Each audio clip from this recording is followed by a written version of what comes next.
Get off your ash. That's right, you heard me. Confronting what happened to us in the past in order to understand who we are in the present so we can be who we want to be in the future. It's time to stop allowing what happened to you yesterday to continue affecting what you do and who you are today. This podcast is going to challenge you and push you outside of your comfort zone. So, if you're ready to get off your ash, let's go. All right. Well, today my guest is a friend that I've known for a few years now, and all the way in from the West Coast of California. Here he is, J Warner Wallace. Hello, sir. How are you? Is it nice and warm there? It is a hot day here. It's like, I don't know. We do everything in Fahrenheit though, so it's like Yeah. 80 plus degrees Fahrenheit, whatever Yeah, that is. we're not that warm just yet, but it was nice here today. Good, But excellent. hey, it's cool that we can do this over Zoom. It's better than nothing. Yeah, that's right. I think we're all kind of realizing that we've been in a world that's better than nothing for a little while now. So Well, I'd love to come out and see you, but hey, a 5-hour flight, the price of yeah, tickets and fuel nowadays, I this will have know to do, right? it'll have to do, and it's actually not bad. So I'm glad to be able to do it with you. Yeah, same. Well, it's really nice to have you on today. This is, it's called Get Off Your Ash, which is a lot of Yep. fun to say. I love doing it in churches. I love seeing the reactions. People go, what did he say? What did he just say? Exactly. And it takes them a second, but once we kind of get into the nitty gritty of the message, talking about Job, who was sitting on this ash that represented everything he lost, and all the shame that came out of it and all that kind of stuff. And then you get to the end of the book, and he gets everything back times two, and the latter half of his life is greater than the first. Like, what happened to this guy who was moping for 40 chapters? Well, he had to get off that ash. He had to Right. let go of that past hurt and risk letting go of what was comfortable and what was known. And you've said to me, you said, "Oh, Joe, you have the power of saying yes. You end up in all these crazy countries, but you've said yes to a lot of things in your life too." And before we get into what you're doing, not everybody might know who you are. So tell us a little bit about J Warner Wallace, like what you did. I know you're in the police industry, but tell us a little bit about what you've done over your career.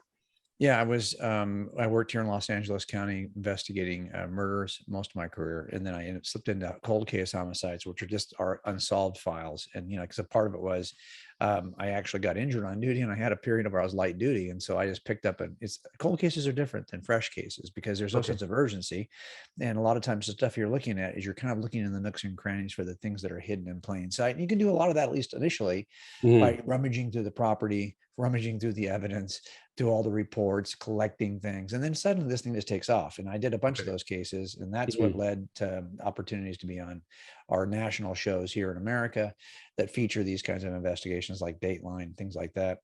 So, Yeah. and that ultimately then led me to opportunities to write books. Now, not along the way, I became a Christian while I was working as an investigator. I was about Well, I wanted to talk 35. about that because you talk Yeah. about, doing, like, taking a risk, basically an atheist, and you have to risk investigating Jesus because you're like, oh, what if he's real? And what if he is who he says he Yeah. is? That's a Yeah. So, risk, so for a right? lot of it, for me was just, I just didn't have anybody in my life who was a Christian who talked about Jesus. I just knew some people at work, a couple of people at work, and a lot of the people I took to jail, they would tell me they were Christians. So that was basically my view of it.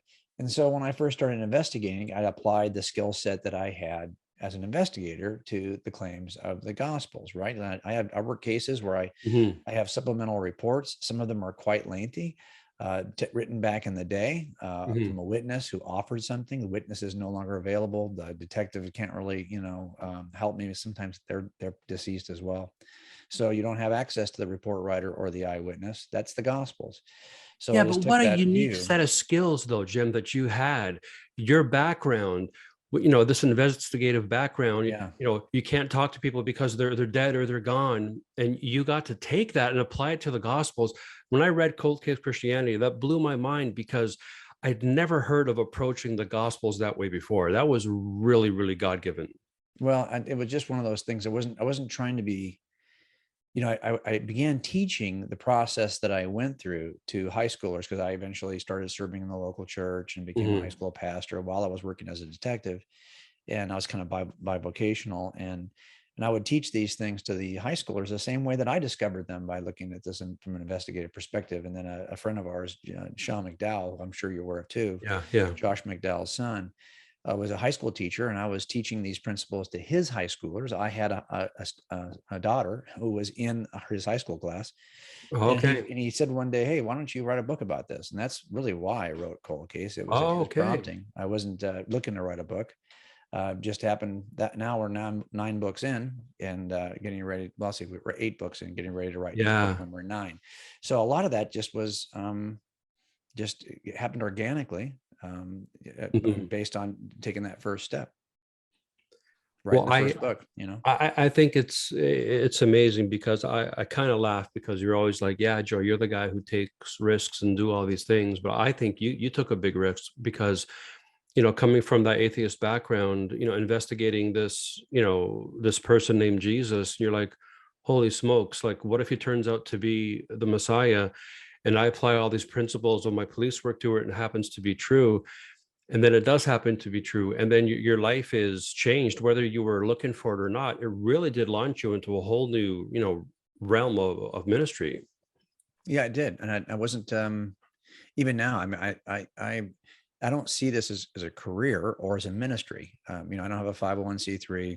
This is just my spiritual discipline, right? Like you pray, you read scripture, and you talk about Jesus, right? You serve, and we try to do those things. Yeah. And so for us, the talking about Jesus part is the stuff that we've been doing online. And I was just looking back at it yesterday. I think we started with a website called Please Convince Me, that then morphed into our Cold Case Christianity website. Okay. And we started that, I think, now about 17 or 18 years ago. Oh, And wow, man. so we just started, once a week or so. I would, as a youth pastor, if I was going to teach it to Mhm. my students, I would just kind of type it out and throw it online as a blog back when blogs were pretty new. Right, right. And just not because I was thinking, well, this is someday going to, no, I just thought, well, look, I'm only teaching this to 50 students. What Mhm. if 10 more read it online and you have reached 60 instead of 50? So Little that's did you really know. what started. Yeah. I just wanted to be a content creator rather than a content Okay. consumer all the time. And that's really what this ended up being. And I said it in the first, I wanted to say it in the first book, but my agent said, no, don't do that. But I think I said it by the second or third book, that I never considered, like, I don't think the world needs another $1 million apologist. What we need are Mhm. $1,000,001 apologists. Mhm. $1 apologists who see this as a duty that we have, right? We have to give the Yeah. reason for the hope we have in Christ. So if that's what we are, then I just thought, this is my expression of that. This is my duty to share the reason why I believe Christianity is true. I think it's so cool because, this whole experience that I've had, the book, the podcast about getting off your ash, it's not just, yeah, there's the pain part of it. Some people have gone through a lot of stuff and does that hurt, but there's also just the comfortable part of it. That pile of ash is very comfortable. It's familiar. You know what it is. You know what to expect. And you had a really great career. You're Mhm. making good money. People love you. Everything's going really great. And then you decide to take this step and launch out and get off that ash, get out of that comfort zone and do something that maybe was uncomfortable, maybe it wasn't. But think about what would have happened, Jim, if you didn't get off that pile of ash. If you said, you know what, I'm fine, I'm going to be a police officer till I die, I'm not going to do anything else. Right. Think of all the people who may not have heard about Jesus if you hadn't taken that step. Yeah, I think there are important steps you take, right? And important decisions you make in the course of your life that you don't necessarily know are that important when you first make them. They just Mm. happen to be later on looking back. Like, hindsight's always great at clarifying what was important and what is important, much more so than to trying to project it from where you are today. What's going to be important in the next 5 years? Now, it turns out for me, the most important decision I ever made actually occurred well before the age of 35 for me. Okay. And I talk about this with students. I've been on faculty now. This is my 10th year at Summit Ministries in Colorado, just doing immersive 2-week teaching, Christian worldview teaching to students, high school students. And I always have Q&A at the end, and I always make sure that if they don't ask this question, I still answer it, because I think it's an important thing to talk about. And it's what I call trajectory decisions. And here's Okay. how I usually put it. If you're on the earth and you're trying to go to the moon, and you're all the way, you're only a mile from the surface of the moon, and you make a 2-degree error in your Mhm. trajectory, well, you're still going to land on the moon because you're pretty close. Now, Right. if you make the same 2-degree error at liftoff, Yeah. you will miss the moon by many millions of miles, right? So the Yeah. question is those same decisions, the same kind of error made later in life, has a very little less impact. Like, for example, if I buy a car that's not reliable, but I'm 80, well, guess what? I, number one, can Yeah. afford to buy another car. And two, what am I really doing with the car anyway? I make the same Hmm. error at 18. Well, now I'm like strapped, and it has a bigger impact on my life. Same error, just much earlier in the course of life. So I call those early decisions trajectory decisions. Okay. And when I ask students, what do you think the most important trajectory decisions are? They sometimes, most of the time, high schoolers, if I thought the next 5 years, what's the most important decision I'm going to make? They're going to say usually education. What school am I going to go to? What job am I looking for? Yeah. Yeah. A lot of Christians will at least say, what has God called me to? I think the most important trajectory decision that anyone can make is worldview.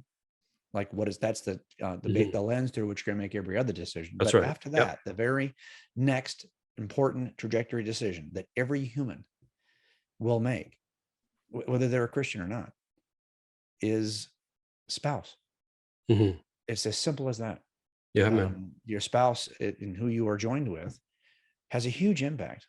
Even if 100%. all I said was I'm only concerned about human flourishing, well, it turns out every child raised within two biological parents in a low conflict setting has better outcomes in every way in which we measure outcomes, from wealth and education to mental health to physical health. Everything improves when you were raised. Now, look, I wasn't raised that way. My parents divorced when I was 3. Okay. So I was raised by one biological parent. It was pretty low conflict. So, okay, that's not bad. And I have Mhm. raised my family with 2 biological children and 2 who are not. So Oh. they're in a low conflict setting with parents who have been married forever, but they are not my biological children. It's better than where they were, but it's not the ideal. The ideal, now look, I'm not saying that everyone even reaches the ideal. Lots of us don't. Hmm. But it turns out that ideal was important. The most important decision I made, I didn't even know it was that important when I made it, was when I decided to chase a girl named Susie, who ended up being my wife. And Yeah. now here we are 43 years later. Wow. And I would say this, that if there was no Christian truth, no God, Hmm. and we lived in an entirely secular world, the one thing you could teach that would best improve human flourishing is what we now look at as traditional marriage, Hmm. in which we raise our kids, and when we both have biological skin in the game, and we raise those kids together in a low conflict setting. So it turns out the things we are focused on now as a couple Hmm. are putting those two things together. Why is Christianity true? Why is that true? And two, why should we advance the notions of biblical marriage? Okay. Those two things together are the two most important transformational things we could teach any culture. The gospel cures every kind of stupid, but marriage cures a lot of the other stupids. So I think it's really important for us. So to me, that decision, and I was very focused. Mm. So I met Susie when I was 17. She was 15. Oh, We were in wow, high school. We were in high man. school. So Yeah. I mean, for me though, I knew, because my parents were a train wreck, that the most important decision, like, I love marriage more than I love Susie. Sorry, I Mm. do. But I want the kind Okay. of marriage that I hope that she benefits, because that to me was the transcendent thing that I mattered most to me, before the Mhm. God appeared as the transcendent thing that mattered more than anything else. Okay. So I did have a transcendent view, something that I was shooting at that was bigger than my immediate circumstance, Mhm. something I was pointing toward. And for me, it was the institution of marriage, because I didn't have it. In the 60s and 70s, there weren't a lot of divorced kids in my neighborhood. I was like one of the few Oh, who didn't that's have true. kids in Yeah, a yeah. foster home. So now it's not that uncommon. But my point is, that was something that was that. And that, by the way, who is it who said we need to go to church? Who is it who got me in the church to listen to that first sermon? Mhm. To intrigue me. It was always everything that God has done in my life, Mhm. He has done through Susie. Through your wife, Susie. Yeah. Yeah. And so that value of that choice, I've known people who've made great career choices, Mhm. but they've been divorced 3 times, and life's got challenges. And I've known people who have made not so great career or educational choices, but they've been in a happy marriage their whole. You know what? Mhm. Of the two options, option two with the happy marriage is always better. It's better for your kids, and it's better for you. It's better for human flourishing, even if there is no God. And every way we measure human flourishing. That's So good. I Mhm. think that's the biggest decision I've ever made. And it led to every other important decision I made. And because I made that first trajectory Yep. decision, Mhm. all the other decisions were bound to occur, That's right. because I was already on the right path. Okay, so I was about to ask you, what's the most fun or the greatest decision you've ever made, and wonder what your life would be like without it? And you already answered That's that. I it. mean, it is Susie, like your wife, that changed everything. So let's take it outside of marriage for a second. Think of something that you've been able to accomplish or do, or something you experienced in your life that you thought, man, if I had never gotten off my ass, if I never had risked or tried, man, I would have missed this. Is there something that you've done that you can't imagine not having done? If that makes Well, sense. I mean, I think that so much of what we decide to do Other is, than meeting Joanne Merrill in person, like other than that, I mean, yes, of there's course. Yes, right. of Yeah. Yeah. course. Yeah, it's given. But of course, but aside from that, but yeah, I think there are things that we don't think about because they are part of just this course of life. So for me, I mean, there are some decisions you make based on, in some ways, the challenges you have in your own personal life growing up. You know, I made a Okay. decision about law enforcement because my dad was a cop, Okay. and I was not particularly close to my dad growing up, but I wanted to be. Hmm. And I measured myself based on the view I had of my dad. You know, a lot of kids don't Okay. have dad home. They do long for that relationship, right? Sure. I mean, Sure. I have a bachelor's degree in the arts and a master's degree in architecture, but at 27, I'm in the police academy trying to do what my dad did, only do it one notch better, Hmm. to show him I could do him Yeah. and do it better. And why am I doing that? Why does any of us do that? I mean, look, does God use all of that? Yeah, he used all of that. I don't think it's an accident that I met Susie and that we connected immediately and that we made this decision long term and that we've lived it out for all these years. I don't think that's a coincidence. I don't think it's all my power. I don't Hmm. think it's all my head knowledge. I think that's something that God has orchestrated in my own life. Why did I was in law enforcement for an entire career wondering, why am I in law enforcement? Hmm. It wasn't even the kind of creative, it wasn't my shape. Okay. I tried to make it as creative as I could. Hmm. Working cold cases, you have to be creative. So that was good for me. But Right. to be honest, it's not like wouldn't have been I mean, I was in the arts and I really missed it for a lot of years. Hmm. That's why now when I get to write books, I feel like, okay, now I'm back to doing something creative. Yeah, and you get to do the illustrations in your own books. Right. So this is one way I can So scratch that's that coming creative back. itch. Yeah. Right. So I Yeah. think that decision to decide to jump into something, just trusting that it would be the right decision. And then looking back at years later, God has used that experience as a detective to help me make the case for others in a way that I wouldn't have been able to make it if I hadn't jumped in. I don't know where I would have been. You know, the arts are by nature, artistic people, creative people are people who resist boundaries because boundaries limit your creativity. If you said, hey, Hmm. you know what, I want you to do this, design this building for me, but you've only got 10 days to do it. Well, that boundary of 10 days, that Hmm. limit will impact my ability to be creative, For right? sure. Yeah. So what you see in creative people are people who resist boundaries. And that's why you often see that creative people they resist boundaries in every aspect of their life. And here we are with a God who says, no, there are some boundaries, folks. You'll have freedom if you listen to the boundaries I'm putting in place because those boundaries will keep you from harm. Okay. But creatives always push past boundaries. That's what it is to be a creative. And so a lot of the people I hung out with are people who really have no boundaries or the boundaries they are only the boundaries that they create for themselves. Hmm. You don't want any externally imposed boundaries. And so I don't know where I would have been if I'd have stayed there, but because now I went into a place where the balance of justice and mercy is always in the Hmm. foremost of your mind in law Yeah. Yeah. enforcement, that is something that is the nature of God. I mean, I think it prepared the way for me to understand certain truths of reality that then I Hmm. saw on the pages of Hmm. scripture, and they made more sense because I had made this decision, years earlier to jump into a career that didn't really fit me just because I was trying to, follow my dad's footsteps. And so in the end, I think these were compatible careers. I think there's a way in which, and although not a lot of cops are Christians, I All think right. that they ought to understand they're all cops. Now, this is one of the things we've been able to do most recently. I'm getting ready to go next week for 17. We do 4 weeks now with Billy Graham Association, basically doing marriage counseling for police officers who have been involved in horrific events. Yeah. Their marriages have suffered. And so I get to do the two things that matter most to me, gospel and Wow. marriage. And so why would any of that happen? It only happened because I made two other decisions that got me someplace downfield 4 decades later. See so, that? so that You stuff got off your matters. ash. That's how Joe Amaral would say it. You would That's say, right. you made a trajectory decision. That's right. And you You do got it. off your ash. Yeah. And I always love the way your brain works. It's amazing how, two people can look at the same painting or the same circumstance and come up with two totally different things. And I really love the way that you're able to look at something and just how you're able to explain it. Um, just one last thing here Yeah. before I let you go. Maybe somebody's listening to this or watching this, I don't know, and they're saying, "Oh, that's kind of cool. It worked out for him, but you know, I'm afraid to make that decision because I'm comfortable where I am. I got my mortgage bill. I got to keep up, and I want to go on vacation, and I want to do all these things."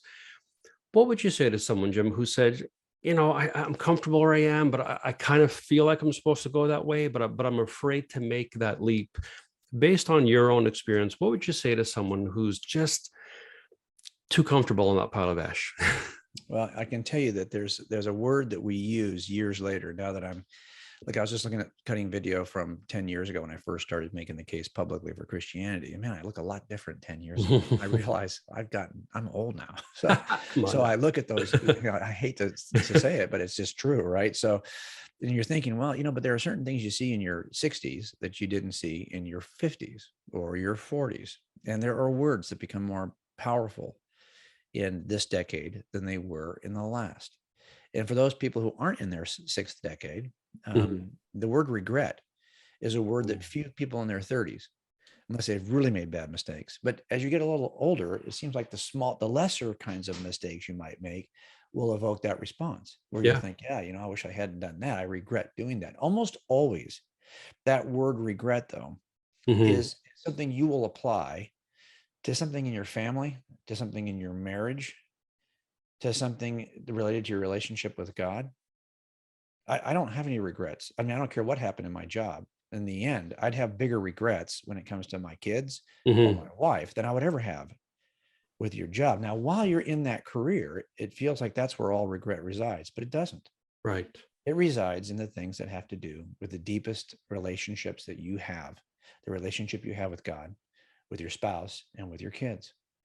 So those are the areas where at some point you realize, whoa, what am I doing that is minimized? Look, I am Yeah. not called to love my career or my ministry or my next book as Christ loves the church. I'm called Mhm. to love Susie as Christ loves the Yeah. church. And I have to redirect all that. I don't want to have regrets in that area. And so, what I would say to you, if you're making decisions, just make sure that you're making decisions that keep you from uttering the word regret in your sixth That's decade. And all that means is that you can still take gentle steps toward this thing. I knew that Mhm. I needed to reduce for example, my ministry life to those things that I could do with Susie Mhm. in this season. And so it's just a matter of taking simple steps. Now, doesn't mean this is not going to be a big adjustment. Mhm. It just means that I'm now considering everything through the lens of how can we both serve God together. So I would just say to anyone who's listening is that, we sometimes think Mhm. that it's this huge step I need to, no, it's just small trajectory changes that lead you into Yeah. an entirely different place. So I would just start to think to yourself, and like, you can think yourself through this because, if you are, what is it that guides my decision making? Well, I hope it's a biblical worldview. I Mhm. hope that every decision I'm running through, I'm saying, was this within the moral will of God? Is Mhm. this within the shape that God has given me? He's designed me a certain way. Is this going to best leverage the gifts that God has already given me? If it's within God's will and it best leverages the shape that God has given you, then Mhm. I think you could be more fearless about taking a step because it's not a blind. I think God will use those things. It's within his moral will and Mhm. it uses the shape that he's given you, the gifts that he's given you. And you can Mhm. also ask for wisdom. Look, I hardly made any steps in any direction. I mean, I got being closer to my dad and closer to my dad as I got older. Mhm. Mhm. And I would ask him questions along the way. I asked my grandfather, who was the iconic married couple for me, was my grandpa Warner, which is why I use his name Oh, okay. as my middle name. Okay, but that was my grandpa, and he was just an amazing man. And I would sit and talk to him for hours. Mhm. So I would say that you can take small steps with wise counsel within the will of God Yeah. and given your gifting and probably run, if you're risk averse, okay, that's a good way to kind of step out into the world. Even though you are risk averse, you can actually those three things together will help you take less risk, yet make huge changes in the way you step forward in your life. No, I appreciate that, man. And what's fun about this is, as I talk to different people, I feel like we're all saying the same thing, but we say it, based on our own unique experiences. Like you use the word regret, which is, there's another way of saying, like somebody else said to me the other week, you need to step off the curb. You're on the safety of the pavement, but sometimes you just got to step off the curb and see where that takes you. You say, don't have regrets. I'll say, get off your ash, but we're all saying the same thing. Yeah. That although there can be safety in that comfort zone that we've known, that we've grown up in. I don't know about you, but I think every exciting thing, what's brought me the most joy I experienced is when I was able to get outside of that comfortable place and not make crazy risks, but just make a decision to say, yes, I'm going to go to Malaysia. Yes, I'm going to go to this thing. And it was in those times where I said yes, and I was willing to leave what was comfortable, that I experienced the most joy. Would you say that's happened to you? Okay, so I'm probably going to represent a different part of your audience. Okay, so because I was raised by one parent, Yeah. in a very economically tight situation. I mean, we were well below. If we weren't living on much in terms of money. My mom never remarried. It was just the two of us. Okay. And we were tight. And she was young when she had me, around 18. Wow. So by the time I'm 7, she's 25. I felt very vulnerable. I felt like we were not in a protected environment. I felt like there was danger everywhere. If you wanted to go to the movies here in Los Angeles back in those days, we would go to Hollywood. I don't want to go to Hollywood. Hollywood is a I hate to say it's not safe. and here we are. She's a 25-year-old. What am I going to do to protect her at the age of 7? I sensed the vulnerability even then. Now that helped me because I see danger. I can tell you every threat, every potential threat, how everything can go wrong. I'm a glass half empty person. Okay. But that makes you a good investigator because you don't trust anybody. Everyone's a liar until you prove otherwise. And it also makes you tactically safe because you're looking for what's going to kill you in every room. Right. So my point is that view has served me well in this role, but it also makes it hard to take steps out because I see the potential dangers and I am uber responsible. I feel like my first responsibility is to the family that God has given me to steward. And so I can't leave them. I'm probably the kind of person who buys more insurance than they need. That's just me because I wasn't raised into that kind of. My son is very different because he was raised in my oldest son is I can see already that my kids felt like they were protected by me. Right. I was doing all that work, so they don't have to. But I had to growing up. And my mom was very verbal about all of our how fragile our situation was financially. I mean, I knew all that stuff. Kids don't need to know that stuff when they're young. Right. It produces a kind of a level of anxiety that then as an adult. Now, the good thing about this is that if you ask me, should I do this, Jim? I'm somebody who will run by you all the possibilities, how it can go well and how it can go wrong. I do think that we are called to take certain risks as long as we don't abandon our God-given responsibilities first. Yeah. So all the decisions you're making, for example, you're making in the context of your marriage, in the context of the responsibilities you've already committed to. And then how much risk can I take that won't affect others poorly? In other words, if I knock over this domino, it's one thing if I'm the only domino run that it affects, but if it affects 5 people, then I got to think about whether I should do that or not. Yeah. So I'm always looking at it from that. I mean, I'd be a great risk assessment kind of a guy because that's what I'm doing. So there's a lot of people who are probably listening to us who are sitting where they are because they are risk averse. They are thinking to themselves, hey, I've got responsibilities. Now, now look, I've done a lot being that guy, right? I mean, stepped out, we started doing this public stuff. I started traveling and speaking all over the country. Yeah.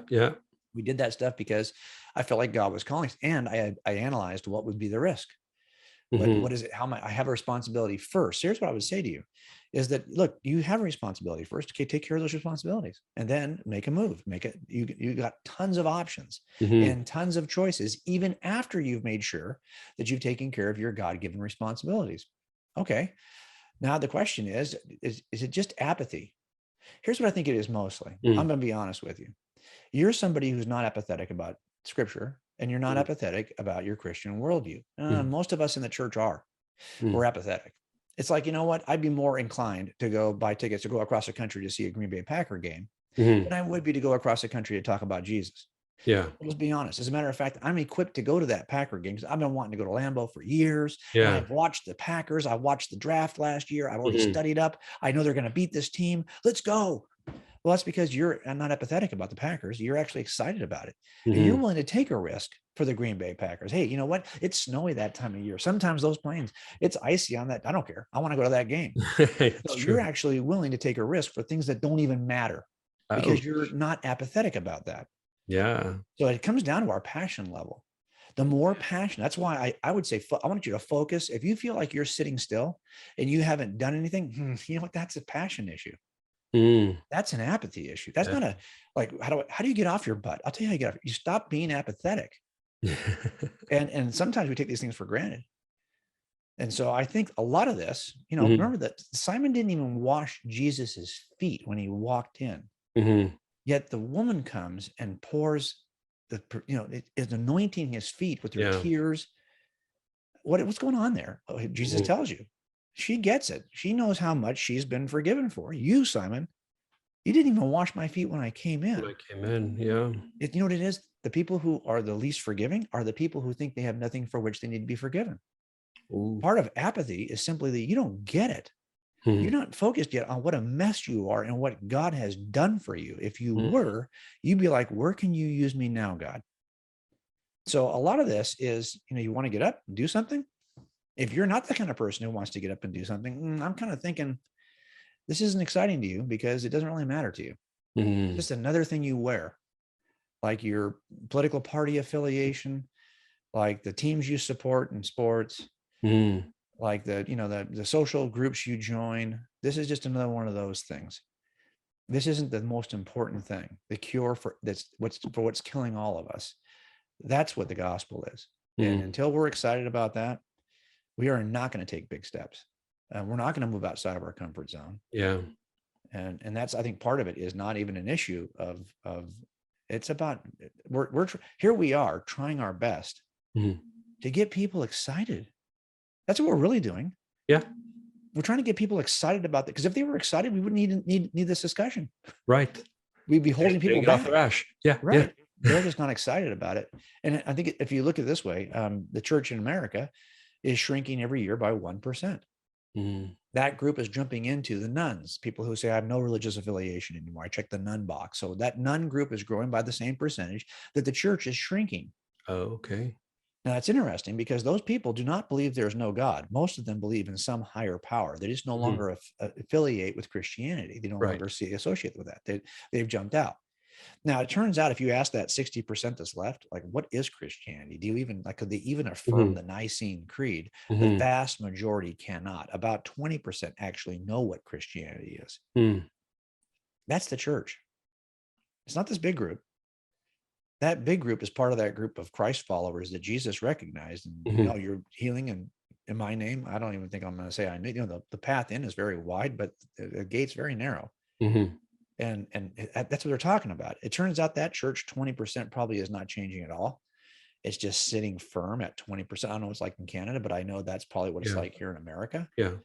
And what it means is that the people who are passionate, who don't need us to kick them in the butt to get off the ash pile, those people are in that 20%. It's those people out there that are going to be not probably even going to be with us as the culture squeezes the church down.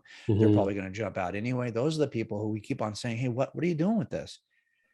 Well, I don't know. I don't know if I mean, I don't think we have to have this conversation with that smaller group. I hope we don't. Yeah. But I think that larger group, all this is these kinds of conversations are going to encourage people either to jump in the smaller group or to get out. And we have to be okay with that, because Mhm. it's always been, scripture always describes that remnant, Yeah. right? And that's really, in the end, if nothing else, this conversation about getting off your butt and doing something Mhm. is probably a good conversation to have, because it helps people to figure out, am I really in to begin Yeah. with? You know, coming into these conversations, initially I always had like these detailed questions going in. I used to do interviews for a living, so I'm used to asking questions. That's how we met. Yeah. That's how we met. And it's a little more risky this way, just to kind of say, hey, let's just start talking and see where it goes, and have a couple of guiding questions, but nothing really set in stone. I just kind of love how it turned, especially towards the end of the conversation here, about the whole thing about regret and apathy and finding what you're passionate about. In the book, there's a whole chapter about like how do you regain your passion and how that should guide you. And I find it interesting that no matter who I talk to, we always kind of come back to that. Like, you got to find that thing that really gets you going, that thing that makes you excited, and that you're willing to take that risk for. And so I know you're super busy. You got so much going on.